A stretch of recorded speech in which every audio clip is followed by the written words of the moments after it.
Hello, Garland Nixon here, and I'm going to talk a little bit about COVID. I've done some research. I've done some talks on COVID and its origins. So just look at some evidence. Let's talk.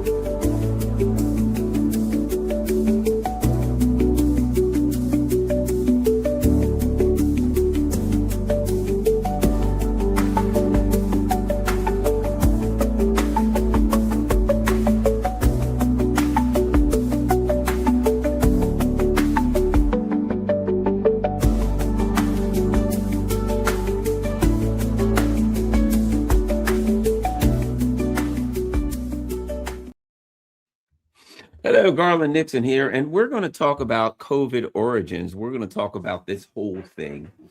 And I think, a lot of people discuss it, they hypothesize about it, but as you know, if you've been watching this, I'm a former investigator. So when I hypothesize, I do it based on some kind of evidence. I have to put something forward. If I come up with a theory, I'm going to have something to say this supports that theory, right? Walk with me through the evidence, and I think the theory will materialize by itself. But I think that I have some strong evidence. Again, just a theory. I'm not saying it is true, but I think there's some things that people might not have seen that we're going to get to looking at. So let's start here. Let's start on August 2nd. Now, keep in mind, we are now August, right? So what we're told was that the origin of COVID was in the wild. It was November 6th of 2019. That's the date. November 6th of 2019. Before that, there was no thought of COVID. That didn't exist. It was just a random pandemic that started when somebody bit into a bat or something, right? That's what we were originally told. Then eventually they said it came from Wuhan and blah, blah, blah. I have a theory that this happened long before that. So let's take a look and let's dig into some evidence that things that don't make sense, things that make you go, there used to be an article. So let's start here. This is August. Okay, remember, when did COVID supposedly happen upon us? In November. So we're long before November. We're in August, right? Let's start here. Fort Detrick was a lab that was working with coronaviruses. So this would be a place that wouldn't be unreasonable to think about Fort Detrick. But look at this. Not a lot of places to find this. Frederick News Post. Why is the Frederick News Post? Because Fort Detrick's in Frederick, Maryland, about an hour or so from my house. Okay. Fort Detrick lab shut down after failed safety inspection. All research halted indefinitely. Doesn't that kind of scare you a little bit? In August, September, October, November, 4 months before that. Okay, all research halted indefinitely, August 2nd. And we look at this. That's the U.S. Army Medical Research Institute of Infectious Diseases, right? All research at Fort Detrick that handles high-level disease-causing materials such as Ebola and coronaviruses is on hold indefinitely after the Center CDC and prevention found the organization failed to meet biosafety standards. They don't tell you what that means, do they?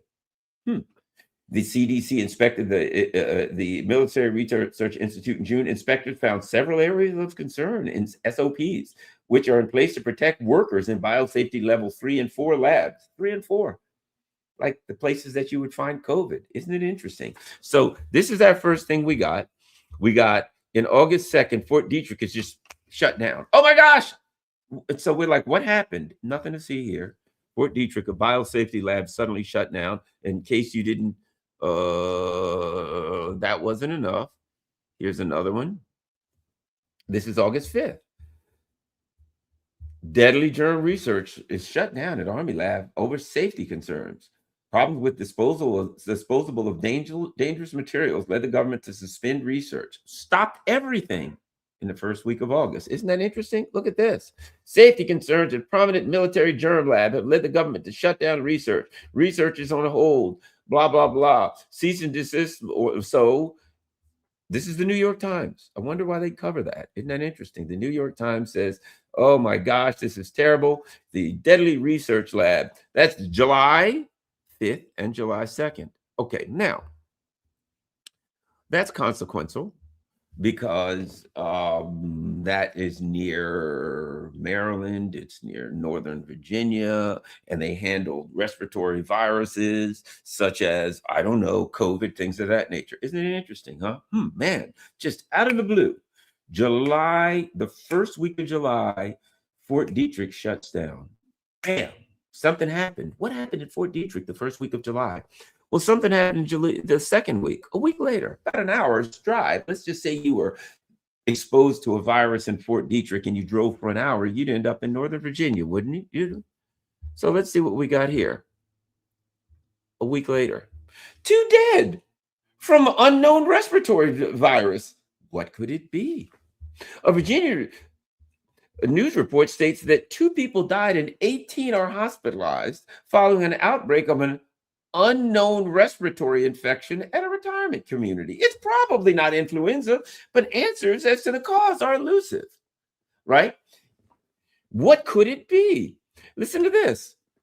Typically, when outbreaks of deadly respiratory infections occur in an isolated area, one of the potential culprits, and they say is blah, blah, legionnaires, right? However, if news reports are accurate, the curative agent is viral, not bacteria.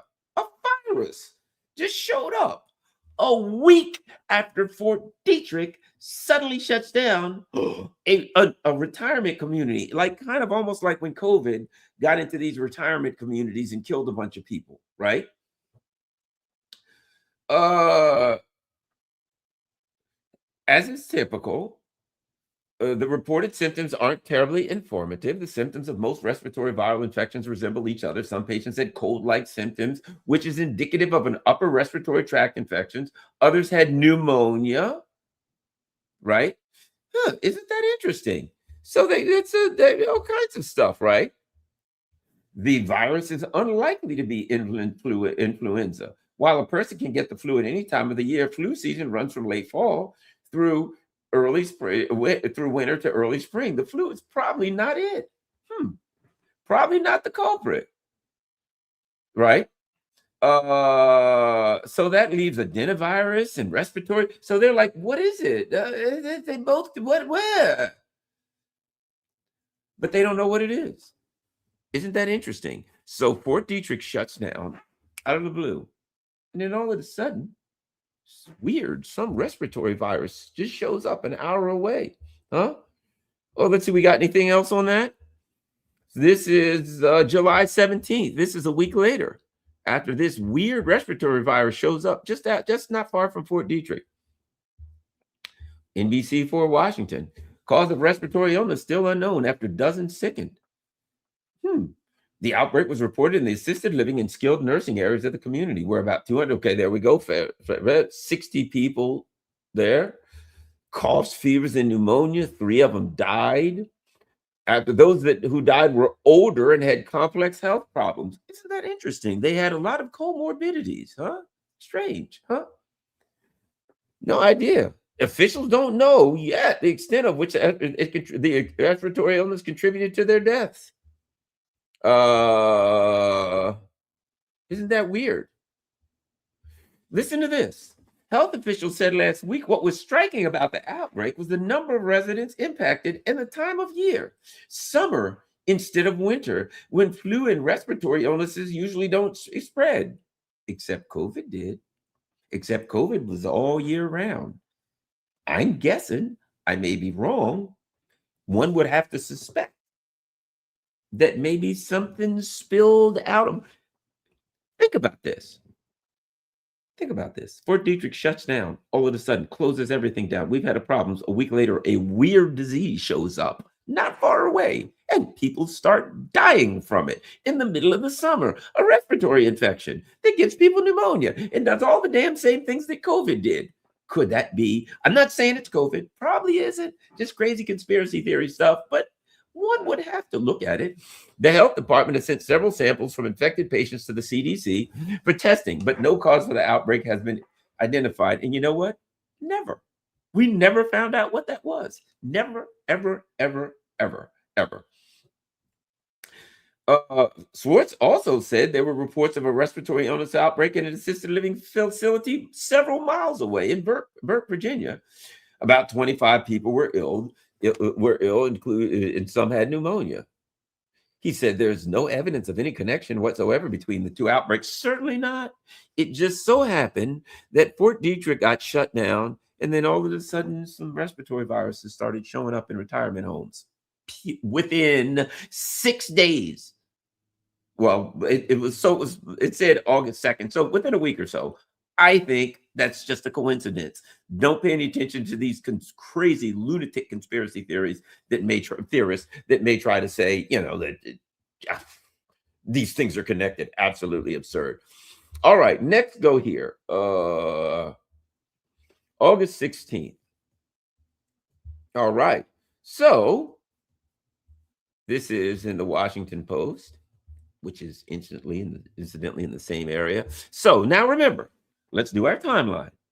The first week of August, somewhere around that, we have a sudden shutdown of a place that works on coronaviruses. Within a week, we have people, this strange respiratory illness shows up in senior citizens retirement community and starts killing people, right? Anything else? Up August 16th. That's odd. A mysterious lung illness leads to vaping. Health officials investigate nearly 100 possible cases. Isn't that interesting? That a lung illness. Now, let's do a timeline. Fort Detrick shuts down, and some weird respiratory virus shows up within a week or two, and the mysterious vaping illness shows up immediately afterwards. Isn't that just coincidental? Look at this. State and federal officials, and the mysterious vaping division that just happened to show up in the DC area, in the same exact area. Now, here's what's weird. A large number of those have been, listen to this. Look at this. A mysterious vaping disease. A large number of those stricken ill have been hospitalized, with some in intensive care and on ventilators. And what the hell did they do to people who had COVID in the beginning? They put them on ventilators. Now, 88% of them died. The stupidest, worst thing they could do is put them on ventilators. But I think you're starting to see my theory materialize. I'm not saying it's probably just crazy conspiracy theory stuff, certainly completely and totally unrelated, but let's continue. There we go. 31 cases Friday. Officials are warning clinicians and public to be on the alert for what they describe as a severe and potentially dangerous lung injury. Now, here's what's interesting. Health officials also reported fever, cough, vomiting, and diarrhea. Wait a minute. Time out here. What they told us was that people were vaping these weed vapes, and it had vitamin E oil, and that oil would get in their lungs. How the hell is oil in your lungs going to cause a fever? Fever, cough, vomiting, diarrhea. Oh man, that's almost the symptoms of COVID. It almost sounds like a respiratory illness, doesn't it? Fever, the flu, fever, pneumonia, coughing. Yeah, sure. I'm supposed to believe that vitamin E oil in your lungs is going to cause fever. Very interesting. Okay, this is this mysterious lung disease that just happened to show up coincidentally within 2.5 weeks after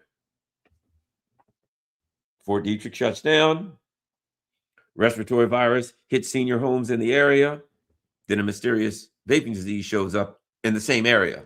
Pure coincidence, my friends. They got them in 5 states. There we go. It's e-cigarette. There's no consistent. Now, here's the tell. There's no consistent evidence that infectious disease is the culprit. Why would they even bring that up? Why would they bring up an infectious disease? Right? I wonder why. They're notifying healthcare assistants and clinicians across the country about the illnesses and what to watch for. Isn't it interesting? The CDC got involved and said, everybody look out for people with these particular symptoms. In recent years, health authorities have warned of an epidemic of vaping by under. Didn't you notice that they're about starting to use the word epidemic, huh? Listen to this. It appears more likely that the products causing lung disease are amateur-made street vapes, but health authorities are not at all sure that's correct, right? So they've said deteriorate. Uh, Listen to this. In the past month, the teenagers presented symptoms that appeared manageable and consistent with viral type infections. Wait a minute. Why, if you have a mysterious vaping disease that we were told is brought about by vaping something with vitamin E oil that coats your lungs, but in the exact same article, they say the teenagers presented symptoms that appeared manageable and consistent with viral type infection, shortness of breath, coughing, fever, abdominal discomfort, but they continue to deteriorate despite appropriate treatment, including with antibiotics. Some suffered respiratory failure and had to be put on ventilators. That sounds exactly like COVID. And they even say these were viral type symptoms. Uh, uh, Chapman said physicians eventually made the connection to vaping. When they were treated with steroids, they showed improvement. Well, they found out one of the best things they could do for people with COVID was steroids. Isn't that interesting? There we go. And then they just go on to tell us that it was, you know, and then we see it showing up. It's in New York. It's in Minnesota. There are still many unanswered questions. Doctors had seen scattered cases of lung illnesses tied to vaping. But, when you look at it, you got to say to yourself, man, that's weird, because people have been vaping weed since God only knows when. And then all of a sudden, in the area where there had been a weird lung disease that showed up, respiratory and a disease in the middle of August, it just happened to be kind of near a bio research lab that got suddenly shut down, and pops a mysterious vaping disease. Now, I will add this. I've done a lot of research. When COVID supposedly showed up in November, I never found anything else about the mysterious vaping disease. Help me out. Go look for yourself. For some reason, once the whole COVID thing started, the mysterious vaping disease went away. Aren't we lucky? We're lucky. I don't know why. Maybe people stopped vaping. Maybe the vapes weren't bad again. But the instant COVID showed up, the mysterious vaping disease, gone.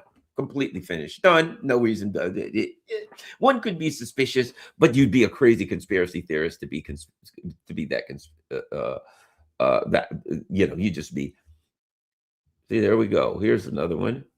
Now, let's see the date on that. Here we go. Again, I'm going to show a little bit more here.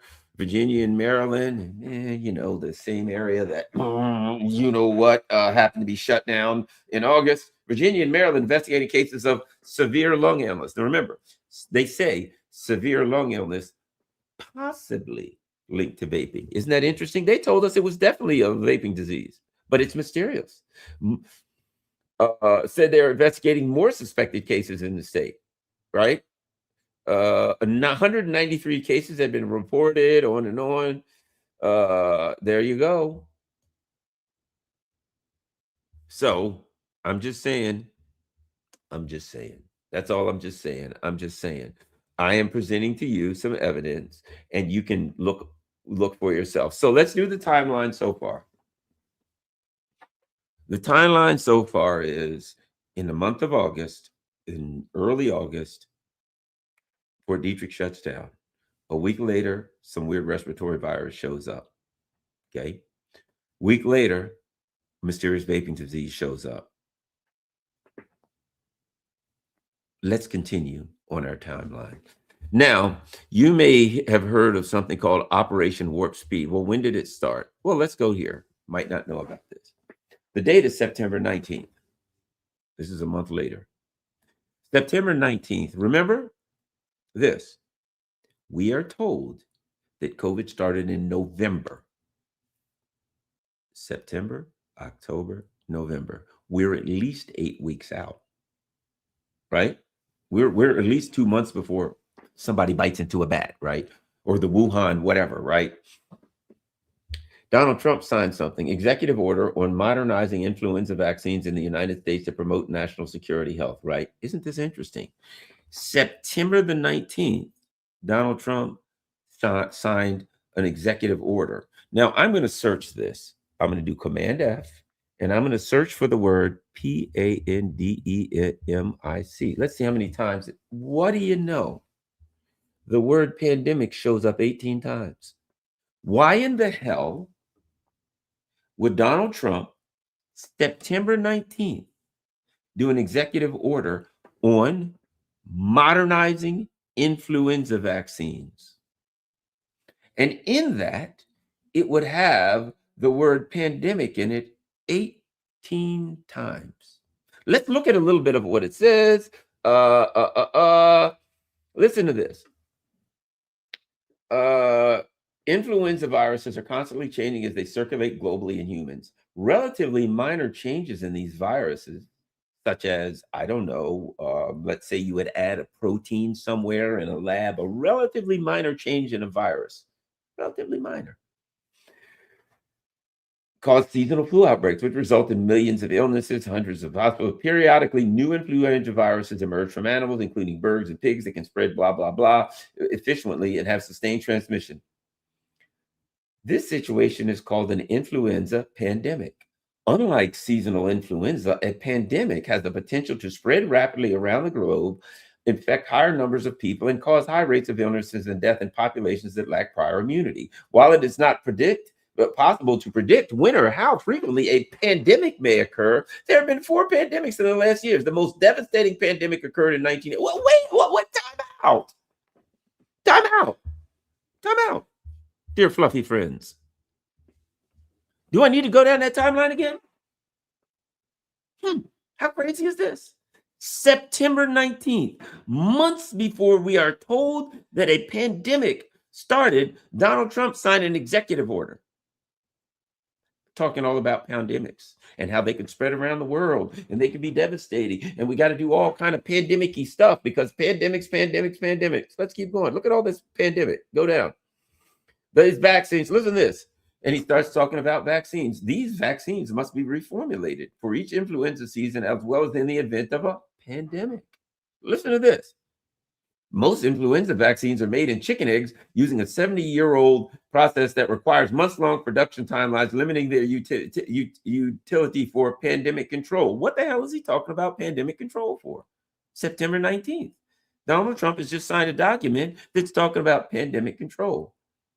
And that we can't do it the old way. We just can't do it. The old way we did it didn't work. We need a new way. I'm thinking mRNA vaccines, right? There we go. And they're talking about they do the old way. This approach is insufficient to meet the response needed in the event of a pandemic, which can emerge rapidly with little warning because the market does not sufficiently reward speed. Almost like somebody's thinking about Operation Warp Speed. And because a pandemic has the potential to overwhelm or compromise essential government policies, right? So there we go. They want to modernize domestic influenza vaccine enterprises, right? Now, this order, think about this. This is his executive order, September 19th of 2019. And here's what he says. This order directs actions to reduce the United States reliance on egg-based influenza vaccine production. He's telling them to do it with mRNA. That's what it's saying. He's saying we can't do that egg-based crap anymore. We need something better. mRNA. Let's say to advance the development of new broadly protective vaccine candidates to provide more effective long listing, blah, blah, blah, blah, blah. So he puts together the National Influenza Task Force, right? That's what he puts together, right? So he puts the co-chairs So, well, let's see who's going to be at the top of that. So, if you're going to put an influenza task force together to speed up your vaccines, almost like Operation Warp Speed, before there's even a pandemic, you would put what, the CDC, the National Institute of Health? No, wait a minute, that's weird. He puts the Department of Defense in charge, which is interesting because Fort Detrick is under the Department of Defense, and because if in fact this particular germ that you were thinking about was made by the Department of Defense, say as a bioweapon. Of course, we know it wasn't. That would be ridiculous conspiracy theory stuff. But isn't it odd? Do you think, am I the only one that thinks it's strange that September 19th, Donald Trump signs an executive order to speed up vaccines, because we can't do it with eggs anymore? We got to find a new way, like mRNA, for instance. That's added by me. And that he puts the Department of Defense in charge of it. You got to go all, look at this, Department of Justice, Department of Homeland Security. You got to go all the way down to 6 before you get to 6, 7, and 8. FDA, CDC, National Institute of Health. Number 1, he puts the Department of Defense in charge of it. There we go.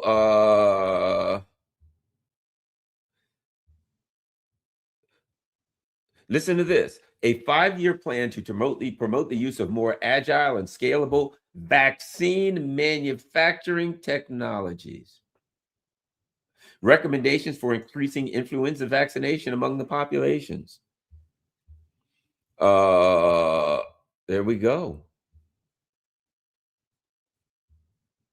Estimate the cost of expanding, diversifying, faster, more scalable, blah, blah, blah, which shall include an agreed upon pricing strategy during a pandemic. They were preparing for a pandemic. Estimating the cost of domestic first, both seasonal and pandemic influenza vaccines. Listen to this. Estimate the cost of expanding domestic fill and finish capacity, blah, blah, blah, and adjuvant needs for pandemic response. This is a pandemic response plan, right? Blah, blah, blah. In advance of a pandemic, in order to be able to ensure adequate domestic pandemic manufacturing capacity. Isn't that something?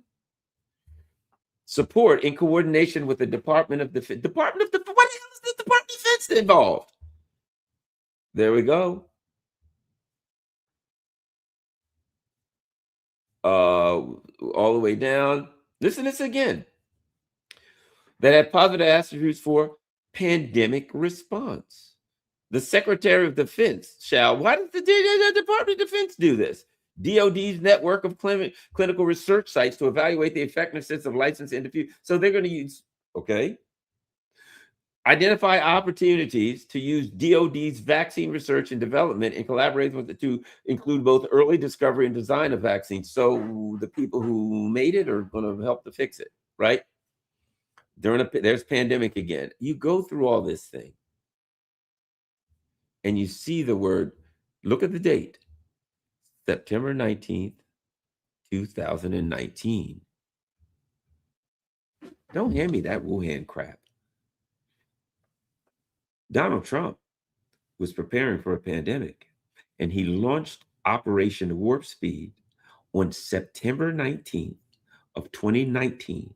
And anybody who doesn't believe me, all you need to do is read the executive order. It literally says pandemic response, and it uses the word pandemic 18 times. That's September 19th.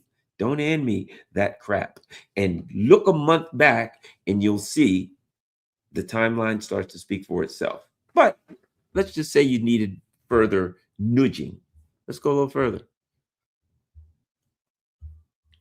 Oops, sorry about that. This is another good one.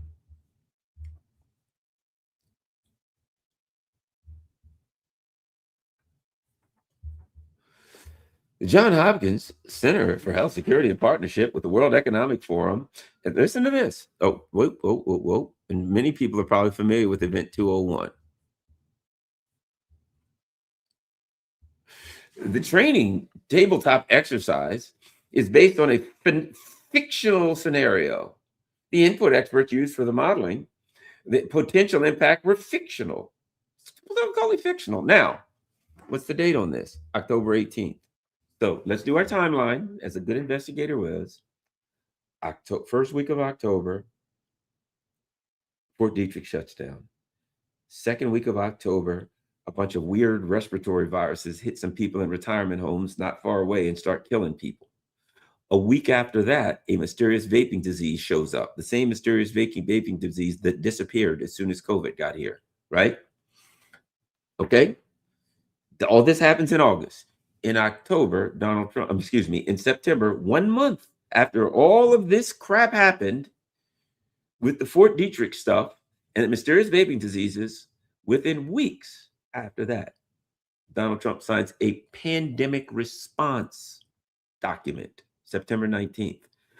October 18th, which it'll take you about a month to put this thing together, we have Event 21, a fictional tabletop exercise. Let me read something about the event. Event 201 is called Scenario. Completely out of the blue. And this is a month after Donald Trump signed Operation Warp Speed, the beginning of it, September 19th, October 18th, the Event 201 scenario. Event 201 simulates an outbreak of a novel zoonotic coronavirus. Stop right there. But there was no novel coronavirus yet, right? Because that didn't happen until November. The Event 201 simulates an outbreak of a novel zoonotic coronavirus. Boy, are we lucky. 1 month. 1 month before there was a novel before we had exactly a novel zoonotic coronavirus, 1 month before that popped up in Wuhan, they had a tabletop exercise that was paid for by Bill Gates and the WHO and the WEF, just simulating one. Transmitted from bats to pigs to people that eventually becomes efficiently transmittable from person to person, leading to a severe pandemic. What do you know? The pathogen and the disease it causes are modeled largely on SARS. So was pandemic. It was pretty much SARS. So was COVID. It was pretty much SARS. But it is more transmittable in the community, just like COVID was pretty much SARS, but more transmittable. Setting by people with mild symptoms. Oh, isn't that interesting? People with mild symptoms. Like a lot of people get it and don't show symptoms. So it's really highly transmissible. Isn't that weird? Let's read some more, a little bit about this.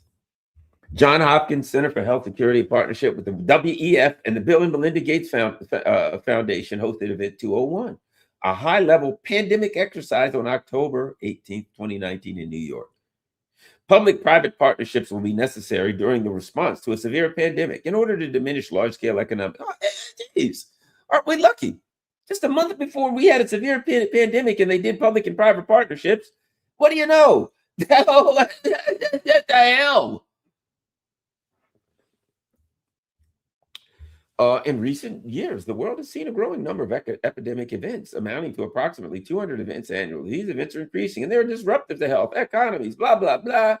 It's only a matter of time before one of these epidemics becomes global. In fact, it was 2.5 weeks later, according to them. Just a matter of time. How much time would that be? Give me 3 weeks. Right? A pandemic with potentially catastrophic consequences. A severe pandemic, which becomes Event 201, would require reliable cooperation among several industries, national governments, and key internet. There you go. 3.5-hour tabletop exercise, true to life dilemmas, real world policy, economic issues, pre-recorded news broadcast. You should check this out sometime. There we go.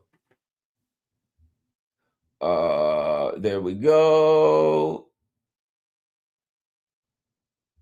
And here's what they say. The next severe pandemic, well, we hadn't had one in 100 years. Why would they think there'd be one? Well, not only cause great illness and loss of life, it could also trigger major cascading economic and societal consequences. Isn't that weird? When? Friday, October 18th, 2019, New York. An invitation-only audience of nearly 130 people. And there's a bunch of people. And you can go on and on. International organizations should prioritize reducing economic impacts of epidemics. Governments in the private sector should sign a greater priority to develop methods. Listen to this. Here's what they said. Look at this. I want you to think about this. This was the scenario. Governments and the private sector should assign a greater priority to develop methods to combat mis and disinformation prior to the next pandemic response.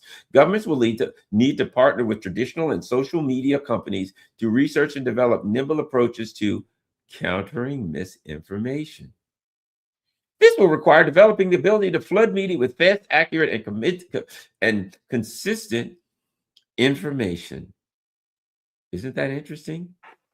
So what did they do? If you were on anywhere, they would screw you over. See, there we go. Resources, fact sheets. There we go. Event 201 scenario.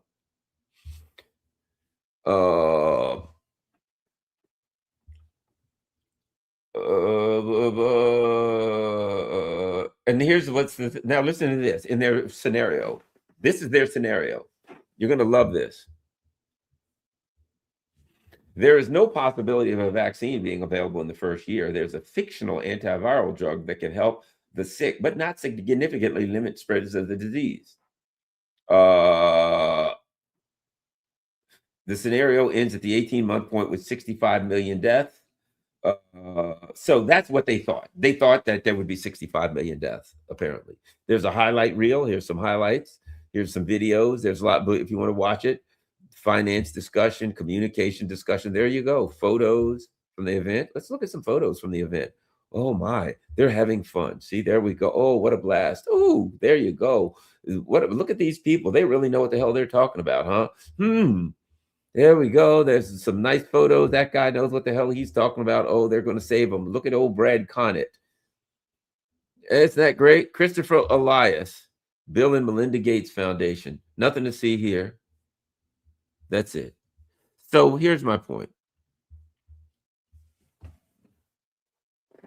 As an old investigator, I'll just say this. The evidence speaks for itself. Follow the evidence, follow the evidence. And we'll go through it one last time. First week of August. We'll go through the whole August. Let's make it quick. The first week of August, Fort Detrick shuts down. Shut down, locked down, some kind of safety problems, right? Second week of August. Oh my God, there's some weird respiratory virus that's showing up in retirement homes and killing people. Third week of August. Oh my God, a mysterious vaping disease that has the same, oddly enough, the same symptoms as COVID. Within 30 days, Donald Trump signs a pandemic response bill that starts Operation Warp Speed, September 19th. October 18th, the Bill and Melinda Gates Foundation, along with the World Economic Forum and the World Health Organization, decide, just for the hell of it, they just want to be on the right side of things, that they're going to do Event 201, which is a scenario that just supposes that there would be, just out of the blue, a novel coronavirus pandemic. Okay, let all those things aside. Then we're told within weeks later, what do you know? Who could have ever seen this? There's a novel coronavirus pandemic. And the mysterious vaping disease is never heard from again. I'm just throwing that out there, guys. Take with it, and do what you will or may. But I clicked on the things, I did the research. You can go to my Substack if you want to see it in more detailed. My Substack is called, and all of the links are there. Okay, you can go to my Substack. My Substack is called, Garland Nixon Substack, COVID Origins, Fort Detrick, and the Mysterious Vaping Disease. And of course, you can see by the look on my face, I look kind of suspicious, don't I? There's a suspicious guy right there. That would be me. If you go there, right? Go to the bottom of the page and look at this. Here's all the links. Timeline, July, August. There's all the links right there. Okay. Cause of respiratory illness is still unknown after dozens sick and 2 dead. There you go. I mean, you can make a lot of arguments about what's right or wrong, but those damn facts are hard to get over. It's hard to look at that and say that means nothing, isn't it? Anyway, that's that. Someone says that it was released intentionally. I don't know. I don't know, but I just presented some pretty damn powerful evidence, didn't I? Some very powerful evidence. And when you don't just look at the evidence, you look at the timeline. This happens, and this happens, and this happens, and this happens, and then it's like, holy crap, we better do a pandemic response, and we better do a tabletop exercise for pandemic response. And what do you know? A pandemic. At any rate, it played out pretty straightforward. Thanks a lot, everybody. I appreciate you taking time out of your busy schedules to hang out with me for an hour. Hey, if you can afford it, certainly be it through Buy Me a Coffee, Patreon. I thank everybody that does that. Helps out the channel, keeps me going. You see those of you who can do a PO box. You see my PO Box 32 there that's scrolling across the bottom. Feel free to do the snail mail thing if you want to send me a letter. People send me a cartoon. If you want to send a donation, whatever the case, thank you very much. I certainly appreciate it. Make sure you share this on all your social media platforms. Peace. I'm out.